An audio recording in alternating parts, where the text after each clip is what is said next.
जेके police का form भरने के बाद लगभग हर उम्मीदवार, हर मेरा भाई यही काम कर रहा है कि एग्ज़ाम डेट का इंतज़ार, ठीक है। और ये लाजमी भी है, इंतज़ार करना बनता भी है। लेकिन सच बताऊं भाई, सिलेक्शन एग्ज़ाम डेट आने से नहीं होगा, ठीक है। वो उन भाइयों को होगा जो इस टाइम भी पढ़ रहे होंगे, इस टाइम भी कंटिन्यूसली जो अपना शेड्यूल है उसके अकॉर्डिंग चल रहे होंगे। दो चार बातें आप सभी दोस्तों को बताऊंगा और दो तीन कुछ मेजर गलतियां हैं मेरे भाई, जो मुझे लगता है कि बहुत सारे बच्चे कर रहे हैं, जो कि अभी तक मैंने बात की है उस बेसिस पे बोल रहा हूँ। अगर आप वो करना बंद कर दें तो बहुत लेवल तक जो है सुधार हो सकता है। अगर आपने इनमें से दो तीन गलतियाँ भी कर दी, ठीक है, तो आपको ऐसा लगेगा कि सिलेबस हो चुका है, बट डेट आने पे या एग्ज़ाम में बैठने से आपको लगेगा कि यार तैयारी कम पड़ रही है। तो इसीलिए मेरे भाई वीडियो को लास्ट तक देखिएगा, क्योंकि आखिरी में जो आपकी मेन मिस्टेक्स हैं वो भी बताने वाला हूँ। और इसी के साथ साथ जेके एसएसबी का जो नया पैटर्न है उस पैटर्न के बेस पर हम क्लासेस भी जल्दी ही स्टार्ट करने वाले हैं। तो नए जितने भी भाई हैं हमारे साथ जुड़े हुए, सभी चैनल को सब्सक्राइब कर लीजिएगा। तो नमस्कार दोस्तों, मैं हूं रोहित वर्मा, आप सभी का दोस्त। स्वागत करता हूं इनॉर्मस लर्निंग पे। वर्दी पहनने का आप सभी का सपना है और उस सपने को जो है मंजिल तक हम आपकी मदद करेंगे लेके जाने में। क्लियर? तो चलिए देखिए, मेन मिस्टेक्स जो हैं इन दिनों सबसे ज़्यादा जो की जा रही हैं बच्चों के द्वारा, ठीक है। फर्स्ट ऑफ ऑल, सिलेबस का बच्चे इंतज़ार कर रहे हैं। देखिए 5 मिनट लूँगा मेरे भाई, ज़्यादा टाइम नहीं लूँगा। फर्स्ट ऑफ ऑल, आप सभी सिलेबस का इंतज़ार कर रहे हो कि सिलेबस आएगा तो पढ़ेंगे, सिलेबस आएगा पढ़ेंगे। देखिए मेरे भाई, 2024 का सिलेबस ऑफिशियल साइट पे पड़ा हुआ है, ठीक है। उसी सिलेबस को अपनी डाल बना के पढ़ना शुरू कीजिए। ज़्यादा चेंजेस नहीं होंगे। मान लीजिए अगर चेंज हुआ भी तो क्या है, कुछ चेंज नहीं होगा, पहली बात। दूसरी बात, अगर चेंज हुआ 5-10 नंबर का कुछ ऊपर नीचे हो सकता है कि कोई सेक्शन ज़्यादा हो जाएगा या कोई सेक्शन कम हो जाएगा। इससे ज़्यादा जो है वो चेंज नहीं होगा। क्लियर मेरे भाई? इतनी इस बात को ध्यान रखिए। तो 2024 वाले को ही पकड़ के चलिए।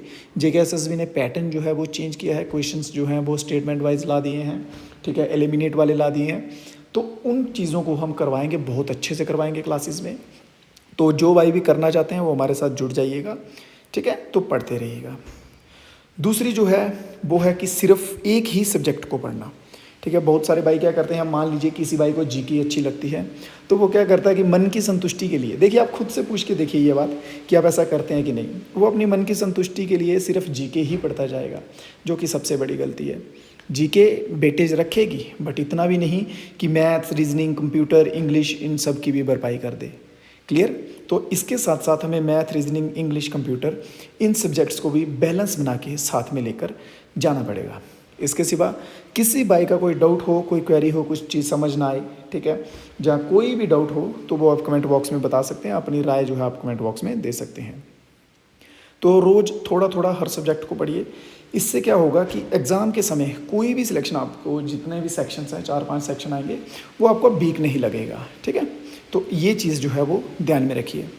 एक सबसे इम्पॉर्टेंट चीज़ जो मेरे को लगती है कि रैंडम स्टडी करना, ठीक है। पॉइंट नंबर 2 जो है कि रैंडम स्टडी करना, चाहे आप कहीं से भी कर रहे हैं। मान लीजिए आज आपने एक जगह से पढ़ लिया, ठीक है, ए से पढ़ लिया, कल आपने बी जगह से पढ़ लिया, परसों सी। तो इस तरह से क्या होगा कि मेरे भाई देखिए, हर दिन नया टीचर, नया चैनल ऐसे करते रहेंगे। मैं ये नहीं बोलता यहीं से पढ़िए, जहाँ आपको सही लगता है। फ्री में बहुत सारे सोर्सेज हैं, बहुत सारे टीचर्स के कोर्सेज हैं, आपको जो सही लगता है, जहाँ से अच्छा समझ आता है वहाँ पढ़िए, ठीक है। बट कीजिए क्या कि एक जगह पे टिक के रहिए। उससे क्या होगा, आपको फ़ायदा होगा। अगर आप अलग अलग जगह से पढ़ते रहेंगे ना मेरे भाई, तो ऐसे में आपको इन्फॉर्मेशन तो बहुत मिलती है लेकिन प्रेपरेशन नहीं होती, जो कि सक्सेस का मास्टर की जो है वो प्रेपरेशन है, ठीक है। कि आप कितना प्रिपेयर कर रहे हैं, कितना रिवाइज कर रहे हैं। एक स्ट्रेटेजी चुनिए, एक सीक्वेंस चुनिए, ठीक है, उसी को फॉलो कीजिए और उसी पे कंसिस्टेंट रहिए। ये सबसे बड़ी चीज़ है। नंबर 4, रिवीजन को इग्नोर जो कर देते हो मेरे भाई, ठीक है। नंबर 4 पे पॉइंट देखिए कि जो आप मेरे भाई रिवीजन जो है उसे जो आप स्किप करते हैं कि रिवीजन बाद में कर लेंगे, ये सबसे बड़ी गलती है, ठीक है। कोई स्टूडेंट जो है अगर रिवीजन को हल्के में लेता है तो वो सबसे बड़ी गलती कर रहा है। कई स्टूडेंट रोज़ नया टॉपिक पढ़ते रहते हैं, आप में से भी होंगे, ठीक है। मान लीजिए अगर आपने एक हफ्ते पहले कुछ पढ़ा है और अगर आज वो आपको याद नहीं है तो मेरे भाई वो पढ़ने का फिर कोई फ़ायदा नहीं हुआ। क्लियर? अगर याद नहीं है तो क्या फ़ायदा हुआ? याद रखिए, सिलेक्शन सिर्फ पढ़ने से नहीं होगा, याद रखने से होगा, चीज़ों को याद रखने से। जीके पढ़ रहे हैं तो उसको याद रखना पड़ेगा, मैथ्स पढ़ रहे हैं तो उसको हैंडल करने के, टैकल करने की टेक्निक्स आपको याद रखनी पड़ेंगी। इसलिए कम से कम डेली 30 मिनट 45 मिनट जो भी आप पूरे दिन में पढ़ते हो उसका रिवीजन कंपलसरी कीजिएगा मेरे भाई। क्लियर? नेक्स्ट है मॉक टेस्ट। मॉक टेस्ट तो चलो अभी के लिए आप स्किप कर सकते हैं मेरे भाई, अभी आप थोड़ी देर स्किप कर लीजिए जब तक लास्ट के 15-20 दिन नहीं बच जाते, ठीक है? मॉक टेस्ट का भी आप सभी को बताऊंगा, सब गाइड आपको करूंगा कैसे कैसे क्या क्या करना है, और सिलेक्शन तक पूरी कोशिश रहेगी आपको लेकर जाने की। मॉक टेस्ट को फिलहाल के लिए स्किप कर दीजिए, लास्ट के 10-15 दिन जो होंगे उनमें हम कंटिन्यू मॉक टेस्ट देंगे और मैराथन रन करेंगे, ठीक है? एक चीज़ और ध्यान रखिए, टाइम टेबल फॉलो ना करना। एक डेली जैसे आप उठते हैं, डेली का एक छोटा सा टाइम टेबल बना लीजिए, ठीक है? सब छोटा सा टाइम टेबल बना लीजिए, जो कि एक सबसे बड़ी गलती है जो नहीं बनाते। बिना किसी टारगेट के पढ़ाई करना, लाइक क्या ही मतलब आउटकम आएगा, ठीक है? आज मन किया तो 6 घंटे पढ़ लिया, कल बिल्कुल नहीं पढ़ा, ऐसे सिलेक्शन नहीं होगा। हर दिन एक छोटा सा टारगेट बनाओ, ऐसा नहीं कि 10 घंटे बैठ के पढ़ना पड़ेगा, 12 घंटे, बिल्कुल नहीं। 2-3 घंटे का बना लो, 4 घंटे का बना लो, जितना आपको कंफर्टेबल लगे, ठीक है?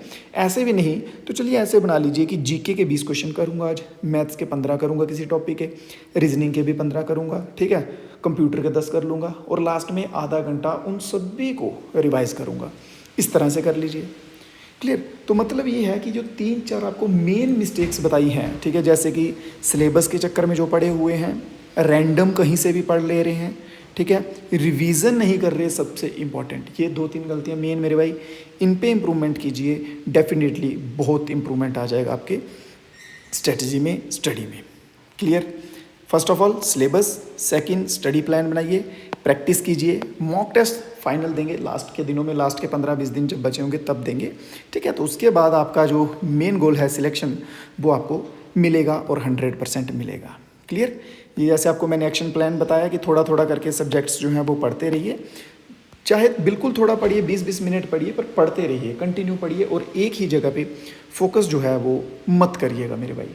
बाकी इसके सिवा हम भी आपके लिए सीरीज़ जो हैं वो ला रहे हैं, जल्दी ही स्टार्ट करने वाले हैं मेरे भाई। क्लियर? अगर आप भी उस सीरीज़ का पार्ट बनना चाहते हैं, छूटना नहीं चाहते, तो चैनल को सब्सक्राइब करके रख लीजिएगा, ताकि हमारे जैसे ही क्वेश्चंस आएँ, क्लासेस आएँ, आपको नोटिफिकेशन मिलता रहे। क्लियर? और दोस्तों आज की जो वीडियो है, ठीक है, बस इसमें इतना ही मैं आप सभी को बताना चाहूँगा, बाकी पीवाई आपका बता दिया है। अगर आप हमारे साथ बना रहना चाहते हैं और क्लासेस लेना चाहते हैं तो चैनल सब्सक्राइब कर लीजिएगा। बाकी इन चीज़ों पे कोशिश करें कि काम करने की, ठीक है, क्योंकि यही सबसे मेन प्रॉब्लम है। बहुत सारे, देखिए ये कॉमन सी चीज़ है, ह्यूमन नेचर है, बच्चे गलती कर देते हैं यहाँ पे। तो अगर जिन बच्चों ने यहाँ गलती नहीं की, खुद पे कंट्रोल रखा, वही जाके जो है वो कामयाब होंगे। सो मेरी आप सभी से यही रिक्वेस्ट है कि कंटिन्यूटी बनाए रखें, ठीक है, चाहे थोड़ा पढ़ें, 1 घंटा पढ़े, 2 घंटा पढ़े, पढ़ते रहिए, और रिवीजन सबसे मस्ट है, रिवीजन को स्किप मत कीजिएगा। बाकी किसी कोई डाउट किसी भाई का कैसा भी, ठीक है, क्लास के रिगार्डिंग, एग्ज़ाम के रिगार्डिंग, तो कमेंट बॉक्स में बता सकता है। बाकी अपने दोस्तों के साथ भी क्लास वगैरह शेयर कर दीजिएगा। तो तब तक के लिए ध्यान रखिए अपना, परिवार का। जय हिंद, जय भारत।